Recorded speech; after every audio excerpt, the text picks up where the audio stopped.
नमस्कार, मैं सुहानी सिंह। स्वागत है आपका आगाज टाइम में। ये नजर डालते हैं खास खबर पे। खबर लखनऊ से है, जहां पे आज उत्तर प्रदेश कांग्रेस पार्टी के अध्यक्ष अजय राय ने प्रदेश कार्यालय पर प्रेस वार्ता कर, जिसमें 23 तारीख को पूरे प्रदेश में लीगल सेल सभी अधिवक्ता मौजूद रहेंगे। कार्यकर्ताओं पर फर्जी मुकदमे लगाए जा रहे हैं, जिसको लेकर न्याय योद्धा का गठन भी होगा। रिंकू जी, बगल में बैठे हमारे ज्वाइनिंग कमेटी के इंचार्ज नितिन शर्मा जी, सचिन जी और सभी सम्मानित मीडिया के भाइयों और बहनों, पत्रकार साथियों, छायाकार साथियों, ये 23 तारीख को हम लोगों ने पूरे अपने लीगल सेल के लोगों को यहाँ पर बुलाया है। पूरे उत्तर प्रदेश के लीगल के लोग आएंगे और पूरे प्रदेश के अंदर आज हम एक कानूनी सहायता प्रदान करने के लिए न्याय योद्धा बनाने जा रहे हैं। जो पूरे प्रदेश में हमारे, आप देख सकते हैं, कार्यकर्ताओं पर फर्जी मुकदमे लगाए जा रहे हैं, लोगों को प्रताड़ित किया जा रहा है, फर्जी जेल भेजे जा रहे हैं हर जगह। क्योंकि जो भी इस समय आंदोलन कर रहा है, चाहे वो हमारे कार्यकर्ता, पत्रकार साथी कुछ भी लिख रहे हैं, उनको जेल भेज दिया जा रहा है, उनको फर्जी मुकदमे लगाए जा रहे हैं। उसके लिए हम हर जिले में अपने मजबूत लीगल सेल की जो कानूनी सहायता प्राप्त करेंगे, उसमें न्याय योद्धा उनका नाम हम देने जा रहे हैं। और जो कांग्रेस कार्यकर्ताओं पर, महिलाओं पर, अनुसूचित जात, जनजाति और पिछड़ा वर्ग, अल्पसंख्यक, माइनॉरिटी के लोगों का अनावश्यक परेशान किया जा रहा है, पत्रकारों को परेशान किया जा रहा, अन्य लोगों को जो परेशान किया जा रहा है, उसके लिए ये हम पूरी तरीके से इसकी तैयारी करने जा रहे हैं, जिसकी पूरी कार्यशाला 23 तारीख को यहाँ पर माननीय हमारे प्रदेश के प्रभारी अविनाश पांडे जी और हम सब लोग पूरे प्रदेश के उसमें लीगल डिपार्टमेंट के और पूरे अधिवक्ता गण उसमें उपस्थित रहेंगे। और इसमें जो वोट चोरी हो रही है, वोट चोरी की भी लड़ाई ये हमारे न्याय योद्धा लड़ेंगे कि जहां पर भी वोट चोरी करके, जैसे बनारस में मोदी जी वोट चोरी करके सांसद बने, 7 राउंड तक हार रहे थे।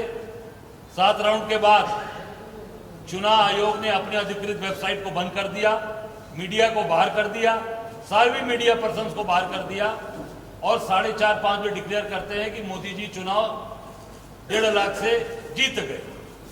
543 सीट पर चुनाव होते हैं देश में, 542 का अपडेट आ रहा था हर राउंड का।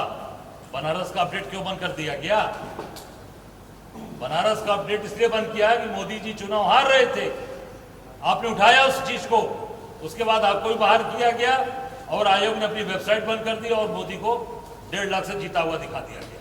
यह सारी लड़ाइयों को लड़ने के लिए हम अपनी लीगल सेल को मजबूत कर रहे हैं, न्याय योद्धा बना रहे हैं, जिससे पूरे प्रदेश में हर जगह, हर जहां भी जो पीड़ित होगा इस सरकार के, उसके साथ हमारे न्याय योद्धा उसको खड़े मिलेंगे। जहां पर भी वोटर लिस्ट में गड़बड़ियां हैं, जहां पर भी कमियां हैं, उसका पूरी तरीके से पर्दाफाश करेंगे। जहां पर वोट काटे गए हैं उनको जुड़वाने के लिए, और जहां काटने की तैयारी है वहां पर भी उनको न्याय दिलाने के लिए ये न्याय योद्धा हमारे लिए वहां खड़े रहेंगे। और जो हमारे कोऑर्डिनेटर हैं, हमारे जो लीगल सेल के चेयरमैन हैं, ये लोग मिलकर उस पर पूरा काम करेंगे और हर जगह ये हमारे सहयोगी के तौर पर लगातार हर जिले में जाकर लोगों को न्याय दिलाने के लिए काम करेंगे। अभी आप देख सकते हैं, एक आगरा में एक इशू है जहां पर हमारे शहर अध्यक्ष, हमारे कांग्रेस पार्टी के लोगों ने जो पैतृक आवास है चुनाव आयुक्त का, ज्ञानेश कुमार का, वहां प्रोटेस्ट किया हमारे कार्यकर्ताओं ने और उनके ऊपर फर्जी मुकदमे लिख दिए गए। प्रोटेस्ट किया कि वोट चोर, आगरा छोड़। आगरा की इशू उठाया उन्होंने कि आगरा के अंदर वोट चोर नहीं रहना चाहिए, और वहां पर भी पूरी तरीके से इन्होंने आगरा पूरे प्रशासन के द्वारा वहां पर उस हमारे महानगर अध्यक्ष अमित सिंह के खिलाफ और पूरी टीम के खिलाफ मुकदमा लिखा गया। वहां पर भी हमारा लीगल सेल, अभी नितिन मिश्रा जी भी आए, सभी पूरी हमारी टीम उनके लिए भी काम करेगी, चाहे वो लोकल न्यायपालिका में होगा, हाईकोर्ट होगा, माननीय सर्वोच्च न्यायालय में, हमारी लीगल टीम हर जगह जाकर काम करेगी। और कहीं भी किसी के साथ अत्याचार अन्याय होगा, हमारे ये पूरे न्याय योद्धा मिलकर काम करेंगे और पूरी ताकत के साथ उनके साथ कंधे से कंधा मिलाकर खड़े रहेंगे। मैं अपने लीगल के चेयरमैन अभी आए हैं नितिन मिश्रा जी, मैं चाहूंगा कि जो आगे की जो पीछे अभी तैयारियां आपने की हैं उसके बारे में आप अवगत कराएं। फिर उसके बाद आसिफ रिजवी रिंकू जी जो हमें कोऑर्डिनेटर हैं वो, अच्छा आसिफ रिजवी जी अपनी जो तैयारी करके लेकर आए हैं वो बता देंगे, और बाद में हमारे नितिन मिश्रा जी उस पर अपना प्रकाश डालेंगे और आपको अपनी बात को रखेंगे। इस प्रेस कॉन्फ्रेंस में आए सभी पत्रकार बंधुओं को मेरा नमस्कार। पूरे उत्तर प्रदेश में अधिवक्ताओं के साथ भी आए दिन बहुत अन्याय हो रहा है। कुछ अधिवक्ताओं की मांगे हैं जिनको लेकर भी हम संघर्ष करेंगे, जिसमें अधिवक्ता प्रोटेक्शन एक्ट हमारी पहली मांग है। जहाँ जहाँ कांग्रेस की सरकारें रही हैं हमने इस एक्ट को लागू किया है। मध्य प्रदेश में जब हमारी सरकार थी तो हमने उसको लागू किया, लेकिन उत्तर प्रदेश में लगातार अधिवक्ता इसके ऊपर जो है संघर्ष कर रहे हैं, लेकिन अभी तक सरकार के कान में जू नहीं लगी है। ये हमारी मांग है, जिसको लेके हमारा जो संगठन है वो आगे कार्य करेगा। उत्तर प्रदेश की कचहरियों में जहां हमारा अधिवक्ता साथी जब आपकी बात रखने के लिए जाता है तो वहां बैठने के लिए कुर्सियां तक नहीं है। वो लड़ाई लड़ना चाहता है, आपकी बात को रुकने जाता है, कम से कम उसके बैठने की व्यवस्था होनी चाहिए। ये हमारे मुद्दे हैं, छोटे मुद्दे, इसको लेकर हम लगातार सरकार के साथ वार्ता करेंगे। उत्तर प्रदेश के अधिवक्ताओं में जो जूनियर अधिवक्ता हैं तो शुरू में वकालत करने के लिए आते हैं तो उनको स्टाइपेंड मिलना चाहिए। उत्तर प्रदेश योगी सरकार ने सरकार बनते ही सबसे पहले घोषणा करी थी कि ये हम देंगे, लेकिन जिस तरह से वो हर बार झूठी घोषणा करते हैं और झूठ बोलते हैं, ये झूठ भी उन्होंने बोला। इसके लिए भी हम अधिवक्ताओं की इस मांग को लेकर भी हम संघर्ष करेंगे। अधिवक्ताओं में सबसे बड़ी समस्या ये आ रही है अधिवक्ताओं के साथ, जब हमारा कोई साथी हमारे बीच में नहीं रहता है तो जो उत्तर प्रदेश सरकार को जो अधिवक्ताओं द्वारा पैसा जमा किया जाता है अधिवक्ताओं को कल्याण टिकट खरीद के, वो पैसा भी उत्तर प्रदेश सरकार नहीं दे रही है। इस मांग को भी लेके हम सरकार के सामने जाएंगे कि 20 लाख रुपए अधिवक्ता जो एक्सपायर कर जाता है उसके परिवार को मिलना चाहिए। उसके बाद सबसे ये योगी सरकार आई है, लगभग 1719 फर्जी आपराधिक मुकदमे कांग्रेस के कार्यकर्ताओं के खिलाफ पूरे उत्तर प्रदेश में दर्ज करे गए। इस प्रत्येक मुकदमों के ऊपर कांग्रेस के जो न्याय योद्धा होंगे वो हर जगह, हर कलेक्ट्रेट में, उत्तर प्रदेश के हर जिले में हम कांग्रेस कार्यकर्ता की लड़ाई लड़ेंगे। और कांग्रेस कार्यकर्ता की लड़ाई लड़ने के साथ साथ वो लोग जो सामाजिक कार्यकर्ता हैं, जो पत्रकार बंधु हैं, जो सरकार की गलत चीज़ों को जब पब्लिक के सामने लाते हैं तो प्रशासन के लोग उनको दबाने के लिए सरकार के इशारे पे फर्जी मुकदमे दर्ज करते हैं। इसकी सबसे बड़ी मिसाल है जसवाल जी, जिन्होंने नमक से चावल खाने वाली न्यूज़ चलाई थी, उसके बाद उनके खिलाफ आपराधिक मुकदमे दर्ज करे गए और जेल में रहते हुए उन्होंने जो है अपनी अंतिम सांस ली। तो ऐसे लोगों की लड़ाई लड़ने के लिए उत्तर प्रदेश के अध्यक्ष आदरणीय अजय राय जी के निर्देश पर उत्तर प्रदेश के प्रत्येक जिले में हमारी कमेटी रहेगी, जिसको हम न्याय योद्धा कहेंगे, और वो उसका हम सारे मुकदमों को देखेंगे और लड़ेंगे। 23 तारीख को, आने वाले 23 तारीख को हम प्रदेश के प्रत्येक जिले से कांग्रेस से जुड़े हुए जो अधिवक्ता साथी हैं उनको बुलाएंगे, यहाँ पे कार्यशाला करेंगे। उस कार्यशाला में हम उनको बताएंगे किस पैटर्न पे हमें चुनाव की तैयारी करेंगे। जैसे हम महीने के प्रत्येक सेकंड संडे को हम मीटिंग करेंगे। उस मीटिंग में जो फर्जी वोट बन रहे हैं और जो फर्जी वोट बनाने के लिए, जो फर्जी वोट को रोकने के लिए कांग्रेस कार्यकर्ता जो भी विधिक हमसे सहायता चाहते हैं उस सहायता हम उनको प्रदान करेंगे। अभी एमएलसी के इलेक्शन की जो वोटर लिस्ट है वो बनना चालू हो गई है स्नातक वाली, उसके लिए भी हम प्रत्येक जो लास्ट संडे होगा हमारा उसके लिए बैठक करेंगे और उसमें जो कांग्रेस के कार्यकर्ता हमारे सामने बात रखेंगे कि साहब हमें ये एप्लीकेशन देनी है या हमें इस जगह पर कैसे एप्लीकेशन दी जाए, उसके लिए जो भी कानूनी सपोर्ट है वो हम करेंगे।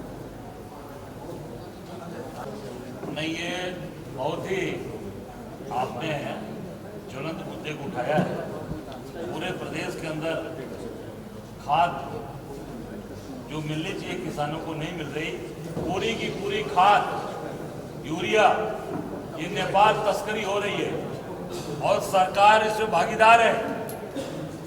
सरकार की भागीदारी की वजह से ये पूरे की पूरे खाद यूरिया खाद नेपाल भेजी जा रही है। ये मेरा सीधा सीधा आरोप है सरकार पे।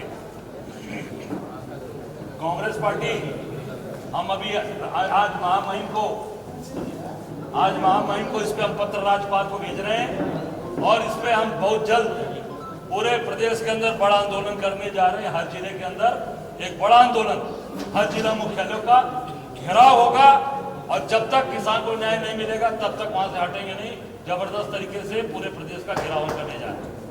नौजवान बेबस है और सरकारें जो है कंपनियों को जो है अपना ठेका दे रही हैं और सारी कंपनियां कहीं ना कहीं गुजरात से अटैच हैं और फिर नौजवान जो है बेबस होकर के फिर नौकरियां मिल तो रही है मगर पैसा नहीं मिल रहा उनको, फिर जो है गर्दन भटक रहे। नहीं, आपने बहुत वाजिब सवाल किया। ये जो सरकार नई नीति लेकर आई है, नई जो कानून बनाया इन्होंने, अब पहले सरकारी नौकरी जो थी तो उसके साथ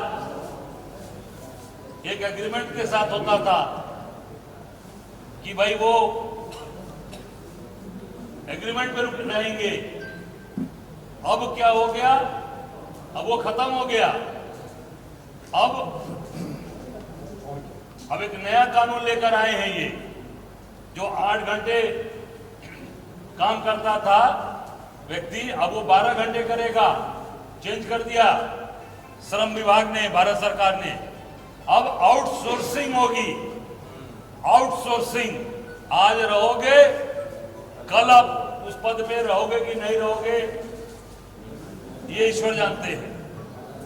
अब टोटल गुजरात की कंपनियों को सारा काम दिया जा रहा है। सारा काम गुजरात की कंपनियां कर रही हैं। जितने भी काम हैं, चाहे बनारस में बाबा विश्वनाथ के कॉरिडोर का काम हो, चाहे राम मंदिर का काम हो, चाहे सड़कों का काम हो, चाहे नल घर घर नल जल योजना, सबसे बड़ा भ्रष्टाचार, सारे बड़ी कंपनियां लेती हैं और यहाँ पर लोकल ठेकेदारों को पेटी कॉन्ट्रैक्टर के रूप में उनको काम दे दिया जाता है और उनका शोषण हो रहा है। वो बड़ी कंपनियां उनका पेमेंट भी नहीं करती। 6-6 महीना 8-8 महीना पैसा बेचारों का फंस जाता है, प्रताड़ित हो रहे हैं और वो उनको पेटी कॉन्ट्रैक्टर के रूप में काम कराते हैं। और सारी गुजरात की कंपनियां, मैं उदाहरण के तौर पे बनारस में टेंट सिटी लगवाया था मोदी जी ने, गंगा जी के उस पार। वो टेंट सिटी लगाने वाली कंपनी कहाँ की थी? गुजरात अहमदाबाद की। और उसपे बिना एनजीटी की परमिशन से लगाया गया और सारा मलजल टेंट सिटी में रुकने वाले जितने भी उसमें यात्री आए थे उनका सारा मलजल गंगा जी के अंदर डाला गया और सरकार ने झूठ बोला एनजीटी से। एनजीटी ने उस कंपनी पर जुर्माना लगाया और अभी तक वो जुर्माना गुजरात की कंपनियों से उत्तर प्रदेश की सरकार वसूल नहीं कर पाई है। क्यों? क्योंकि भाई सैया भाई कोतवाल तो डर काहे का। जब सैया कोतवाल है तो डर काहे का। मोदी जी जब प्रधानमंत्री हैं, सांसद हैं हमारे, तो फिर गुजरात के व्यापारियों को डरने की जरूरत नहीं है। मौत से लूटो और मजा लो। सिर्फ इतना ही देखते रहिए आगाज टाइम।